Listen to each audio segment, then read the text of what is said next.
Assalamualaikum warahmatullahi wabarakatuh.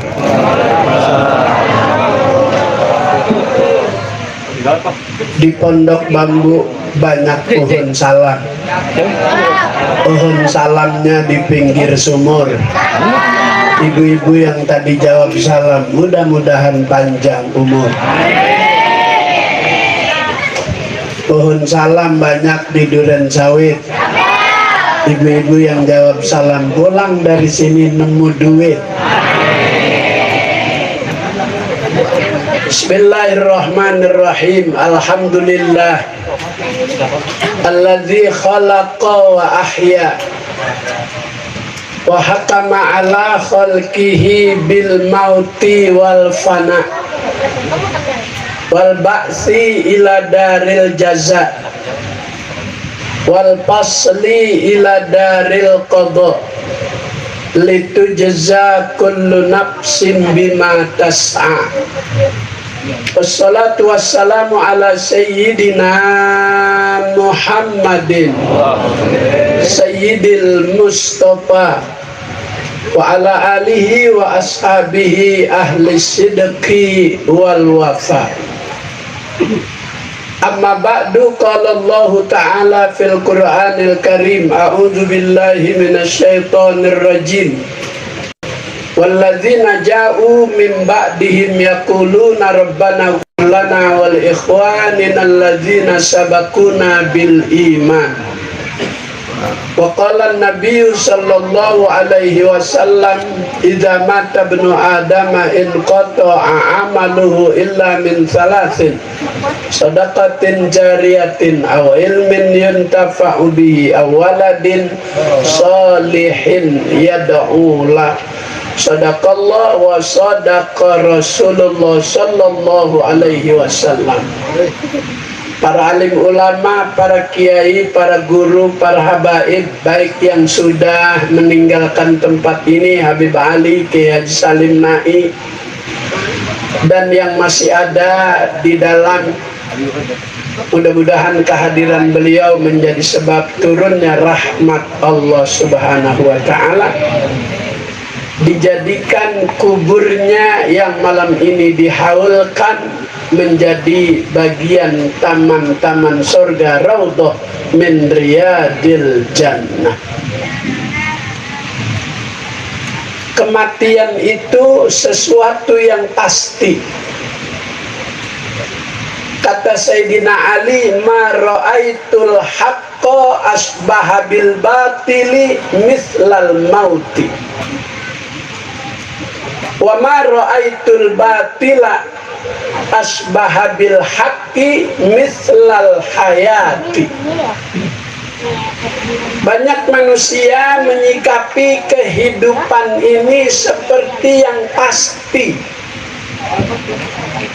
padahal dunia itu tidak pasti, sementara kematian itu sebuah kepastian. Hari Minggu yang hobi mancing, hari Sabtu persiapan, joran yang 2 juta, yang 3 juta, udah beli udang, udah beli pelet, udah macam-macam, ngobrol malam Minggu. Keasikan ngobrol, persiapan besok mancing, masuk angin, dikerokin, pagi mencret, jadi nggak pergi mancing. Yang dianggap pasti itu belum pasti, yang dianggap tidak pasti, pasti. Kematian itu pasti. Maka malam ini kita sedang merenung, mengingat melalui acara haul abah guru kita dari orang-orang terdahulu yang sudah mendahului kita. Mudah-mudahan amal-amal ibadah beliau diterima oleh Allah Subhanahu wa ta'ala. Orang mati sering disebut telah pulang ke rahmatullah. Siapa yang memilih mati dengan istilah pulang? Allah. Inna lillahi wa inna ilaihi raji'un.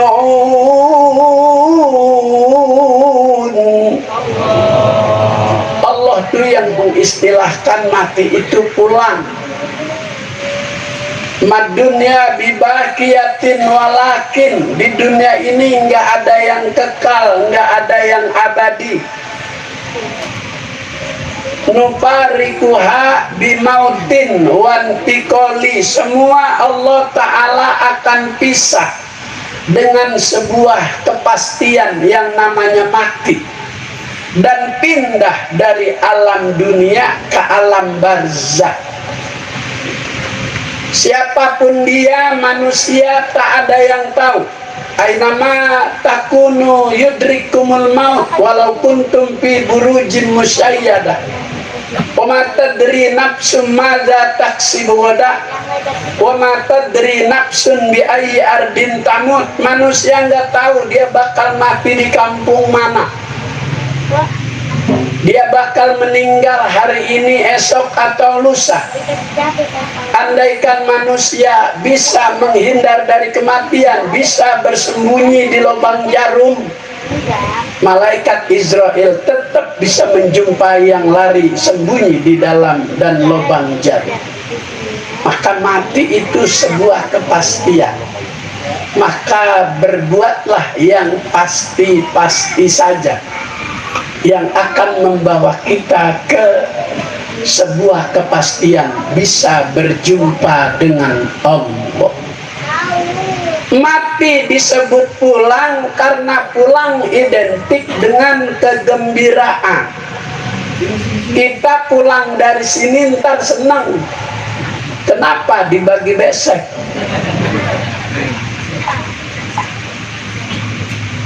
Anak di rumah bisa makan, istri di rumah bisa makan, saudara di rumah bisa makan. Pulang senang karena ada yang dibawa. Begitu pulang kepada Allah, senang kalau ada yang dibawa, iman dan amal soleh. Faman kana yarju liqa'a rabbih falyamal 'amalan shalihan. Barang siapa yang ingin berjumpa dengan Sang Pencipta, maka dia pulang harus bawa iman, harus bawa amal soleh. Enggak cukup iman, harus dibuktikan dengan amal soleh. Enggak cukup amal soleh, harus dilandasi iman. Dua bekal ini yang akan membuat kita bisa jumpa dengan Allah. Innakum satarawna rabbakum yaumal qiyamati kama tarawnal qamar lailatal badri. Sesungguhnya kamu bakal melihat Allah sebagaimana kamu bisa lihat terangnya bulan purnama ketika hidup di dunia. Bu, ibu, daun salam buat sayur ikan betik. Ibu-ibu yang tadi jawab salam, saya doain bangun tidur tambah cantik. Ya ilah, yang amin nenek-nenek lagi. Tapi orang sini emang cantik-cantik, terkenal dari dulu. Orang Genteng Dalam itu cakep-cakep. Dari jauh aja saya lihat yang depan kayak Syahrini, yang tengah kayak Krisdayanti, ono yang jauh kayak Bonori.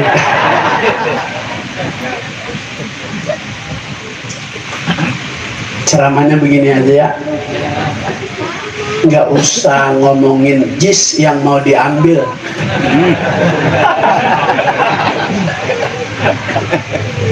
Karena mau dipakai hajatan perputaran Piala Dunia usia 17 tahun. Dia gengsi mau pakai itu, dibilang jelek-jelek dulu.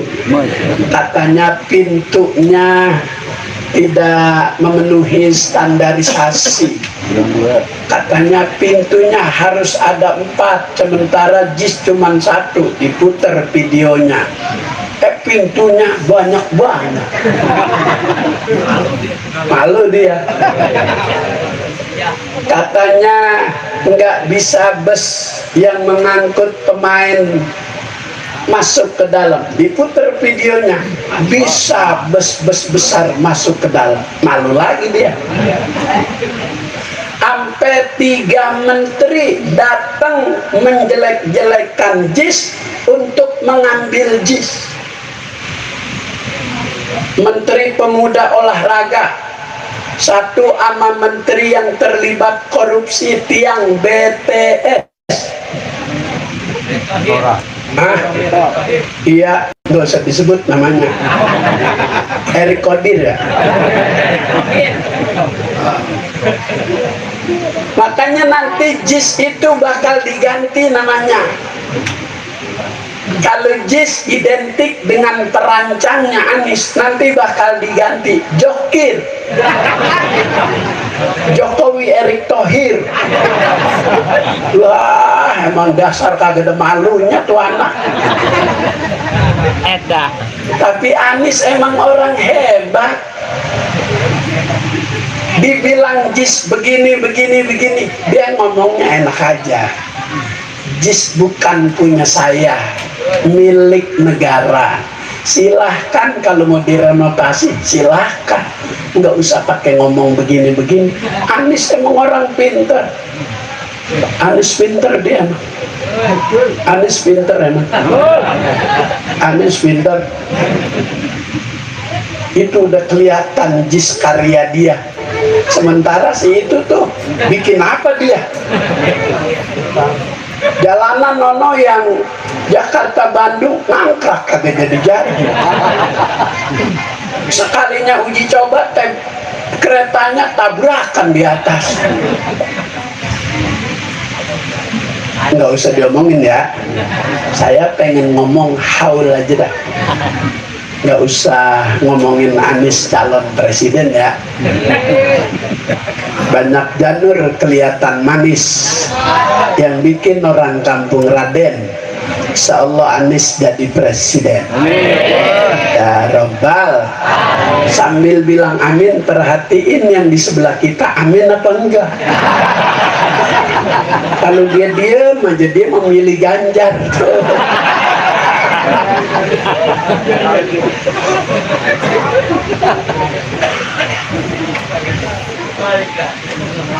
Udah ya, jangan diterusin ya. Gadis manis dibegal, pelar sekali sambil berenang. Anies walaupun dijegal, insya Allah menang. Ya Robbal.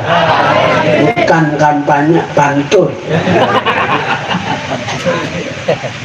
Di dalam Sahih Muslim ada bacaan innallaha ta'ala katabal maqadiril khalaik qabla ayyakhluqas samawati wal ar bi khamsin alfasana. Sesungguhnya Allah Subhanahu wa ta'ala sudah menulis ketentuan-ketentuan makhluknya, ditentukan di Lauhil Mahfuz sebelum Allah Ta'ala ciptakan langit dan bumi. Rezekinya, jodohnya, umurnya bi khamsin alfasanah, 50.000 tahun sebelum Allah Ta'ala ciptakan langit dan bumi. Takdir buat makhluknya, buat ciptaannya, buat kita manusia, Allah Ta'ala udah tentuin ini umurnya berapa. Maka Rasulullah udah ditentukan usianya 63 tahun. Waktu waktu Nabi menyembelih hewan kurbannya, Nabi itu berkorban mi'ata badanatin, 100 ekor unta. Tapi Nabi naharo salasan wasitin, tapi Nabi menyembelih dari 100 ekor unta cuma 63 tahun. Wa amaro aliyan ayat bahal bakia, sisanya 37 ekor Sayyidina Ali disuruh melanjutkan sesembelihan. Dari hadis ini mengandung makna ada ibadah khususiyah yang boleh diwakilin orang lain, kal kurban, seperti ibadah kurban. Maka menyembelih hewan kurban itu kita lagi beribadah. Jangan pakai celana pendek, pakai celana panjang. Ini kadang yang kurang diperhatikan. Kenapa Nabi sembelih salasan wasitin, 63 ekor unta? Isyarat kepada sahabat-sahabat, kalau aku hidup di dunia sebatas usia 63 tahun. Wa amaro aliyan ayat bahal baqiyah, sisanya 37 Allah Nabi suruh Sayyidina Ali. Jadi ada ibadah yang boleh diwakilin sama orang lain seperti berkurban. Kemudian romyul jimar, seperti melempar jumroh. Proses penyempurnaan ibadah haji itu melempar jumroh. Tapi dalam urutan ketentuan hukum, kalau melempar jumroh itu hukumnya wajib. Kalau wukuf di Arafah itu hukumnya rukun. Ada sunnah, ada wajib, ada rukun, ada mubah, ada makruh, ada haram. Wukuf di padang Arafah itu rukun, nggak boleh digantiin. Begitu sehari sebelum berangkat wukuf, terserang penyakit permanen. Apa tuh yang kaki nggak bisa diangkat, tangan nggak bisa diangkat? Iya, penyakit berat, stroke. Segerobak aja berat, apalagi stroke.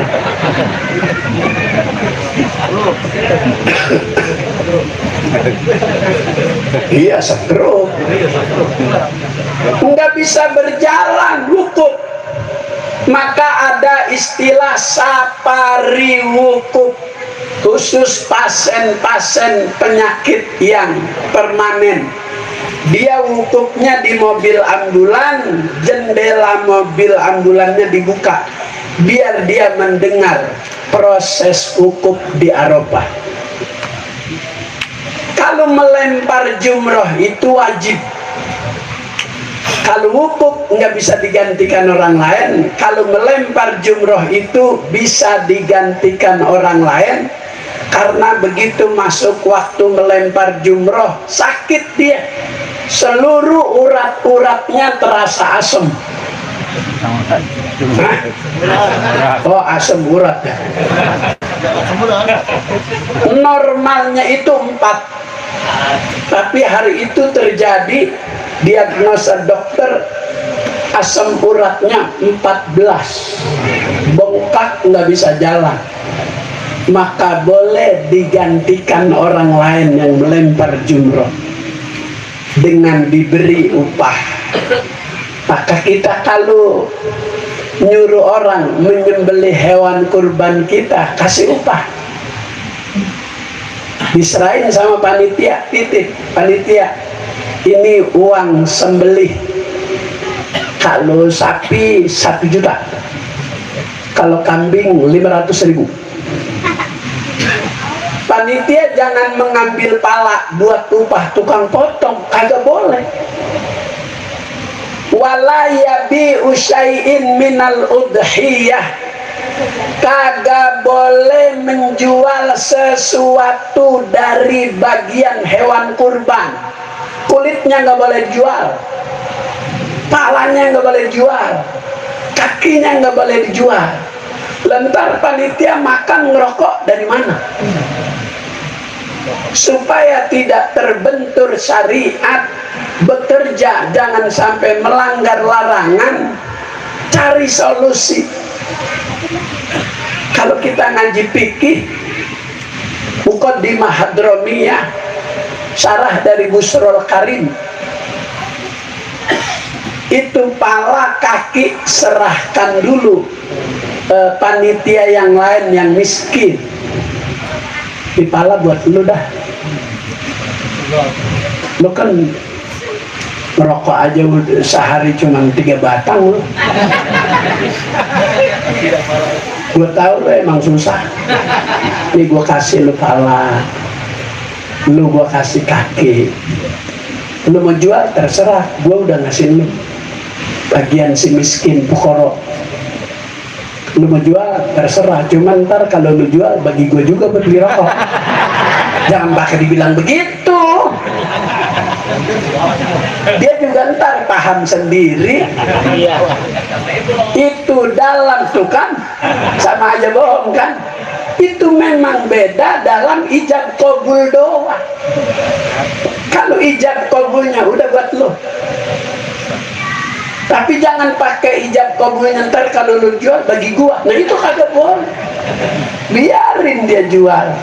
Ntar tahu-tahu kita udah ada nasi padang buat panitia makan. Itu tidak melanggar syariat. Wala yabi usai'in minal udhiyah. Panitia tidak boleh menjual sesuatu dari bagian-bagian hewan kurban. Tapi ulama-ulama memberikan solusi agar tidak terbentur dengan peraturan-peraturan agama. Hadirin jamaah yang mulia, korban kal udhiyah, al aqiqah kal udhiyah. Akikah juga hukumnya sama dengan hukum kurban. Sunnatun muakkadatun. Berkorban hukumnya sunnat muakkad. La tajibu, enggak wajib, illa bin nadri, kecuali yang punya nazar.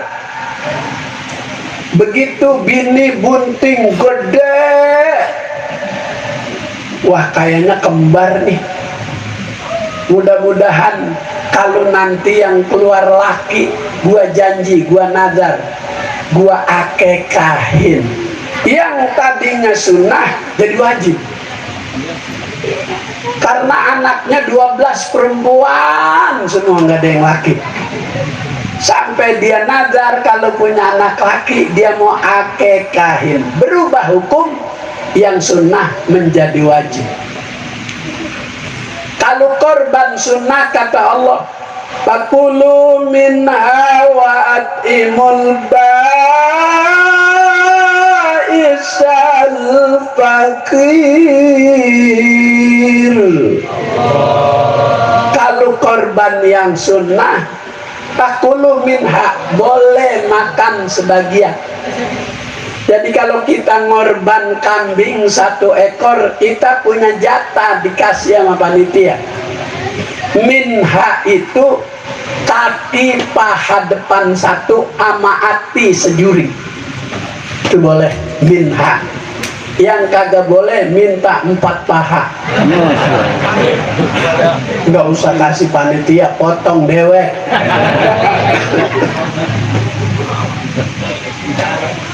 Kalau kurban afdal baginya daging mentah.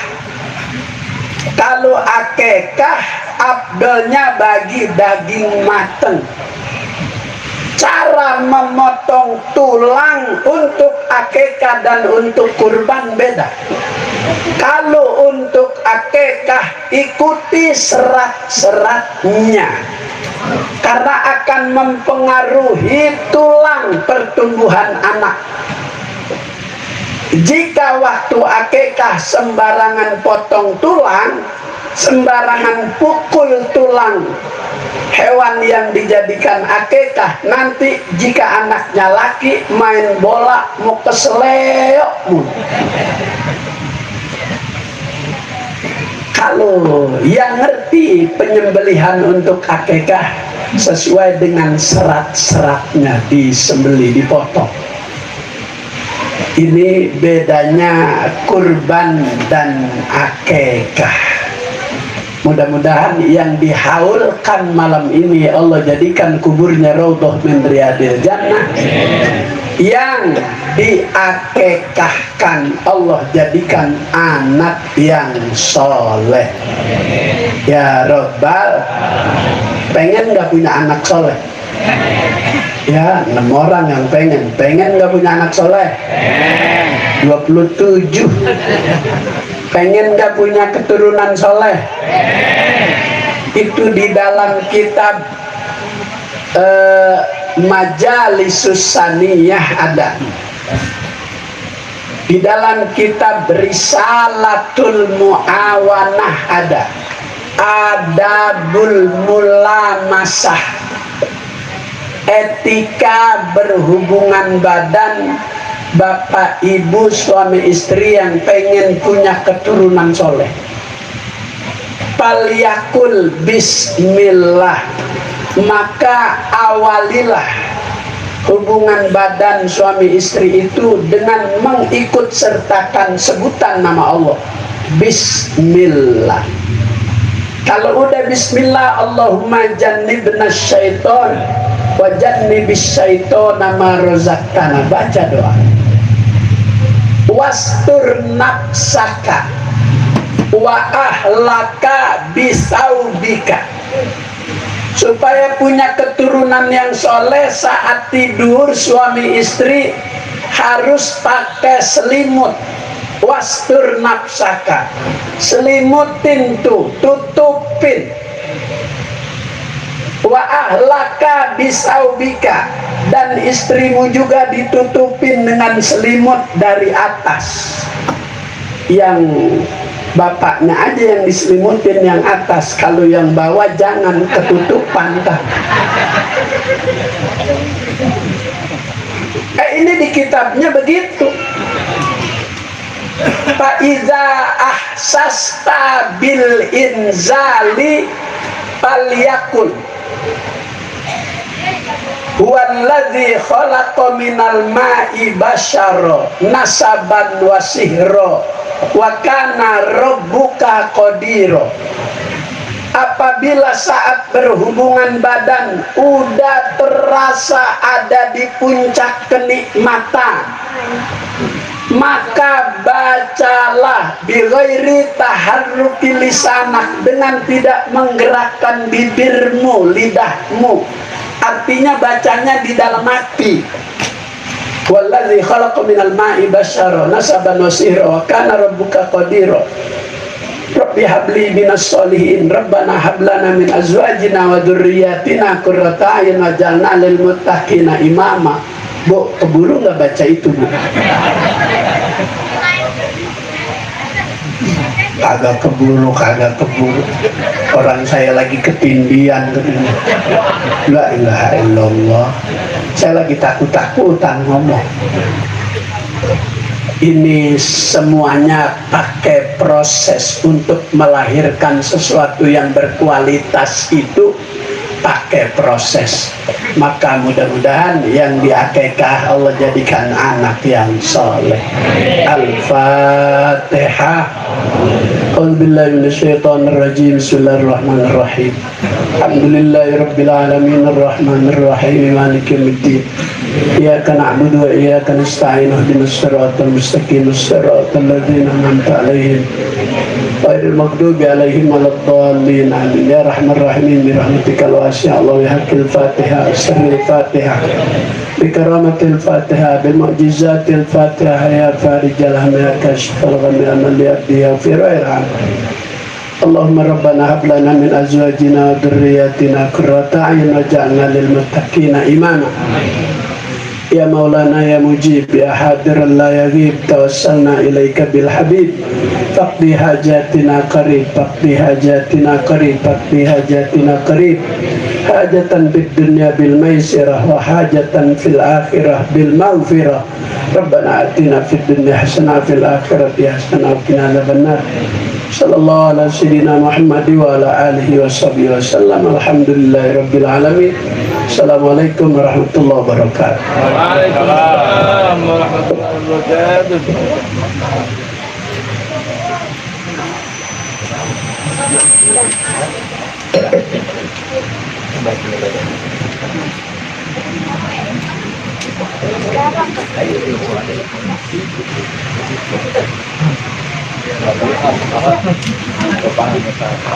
Jazakumullah khairan katsiran kami ucapkan kepada Allah Al-Ustaz Kiai Haji Munawir Asri yang telah menyampaikan tausiahnya. Mudah-mudahan apa-apa yang diberikan oleh beliau kita bisa terapkan dalam kehidupan kita sehari-hari. Sampai akhirnya ujung acara kami ucapkan mewakili tuan rumah mengucapkan banyak-banyak terima kasih atas tetangga semuanya yang telah membantu dalam hal ini, dan kami mengucapkan banyak-banyak terima kasih. Dan Al-Fakir selaku pembawa acara mohon dibukakan pintu maaf yang seluas-luasnya jika ada perkataan yang kurang berkenan, baik adab dan akhlak Al-Fakir yang kurang berkenan, terutama kepada guru-guru, para habaib, para ustadz, para kiai. Al-Fakir mohon ridho dan maaf seluas-luasnya. Kurang lebihnya ini saja yang Al-Fakir dapat sampaikan. Assalamualaikum warahmatullahi wabarakatuh. Untuk para jamaah dipersilakan untuk membuat sab. Insyaallah ada hidangan yang telah dipersiapkan. Untuk panitia segera dikeluarkan untuk konsumsinya.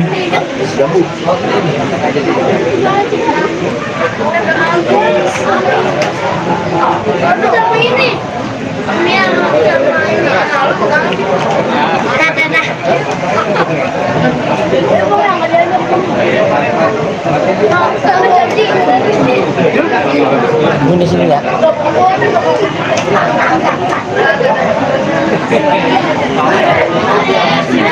Gitu cewek, cepet-cepet di situ. Ini. Lihat ya. Cakep gak? Cakep gak? Assalamualaikum warahmatullahi wabarakatuh.